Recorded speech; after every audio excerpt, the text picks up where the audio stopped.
పల్నాడు జిల్లా సత్తెనపల్లి టీడీపీ అభ్యర్థి కన్నా లక్ష్మీనారాయణ విజయవాడలో జగన్మోహన్ రెడ్డిపై రాయి వేసిన ఘటనపై స్పందించారు. ఈ రాష్ట్రంలో 2019కి ముందు సంఘటనలు పునరావృతం అవుతున్నాయని, 2019కి ముందు కోడికత్తి, బాబాయి హత్య వంటి నాటకాలతో ప్రజలను నమ్మించాడు.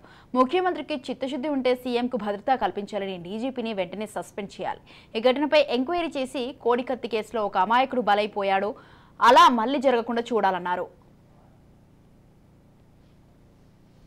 2018కి ముందు సంఘటనలు మళ్ళీ ఎన్నికలకు ముందు పునరావృతం అవుతుంటాం.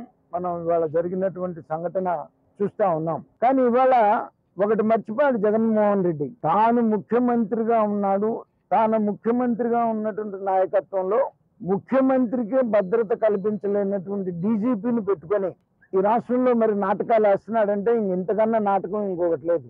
ముఖ్యమంత్రికి చిత్తశుద్ధి ఉంటే డీజీపీని సస్పెండ్ చేసి వెంటనే నిష్పక్షపాతంగా ఎంక్వైరీ చేసి ఎవరైతే ముఖ్యమంత్రి మీద రాయి వేశారో వాళ్ళని పట్టుకొని కోడికత్తి కేసులో ఏ రకంగా అయితే ఒక అమాయకుడు బలైపోయాడో అట్లా మళ్ళీ అమాయకుల్ని బలి చేయకుండా శాంతి భద్రతలు లేవు, రాష్ట్రపతి పాలన అవసరం, రాష్ట్రపతి పాలన కింద ఎన్నికలు జరగాలి అనేటువంటి ఒక మాట. మరి వాళ్ళ ముఖ్యమంత్రి కనుక ఏమాత్రం చిత్తశుద్ధి ఉన్నా వెంటనే డీజీపీని సస్పెండ్ చేసి సమర్థుడైనటువంటి డీజీపీని వేసి ఎంక్వైరీ చేసి తన మీద రాయి వేసినటువంటి వాడి మీద పట్టుకొని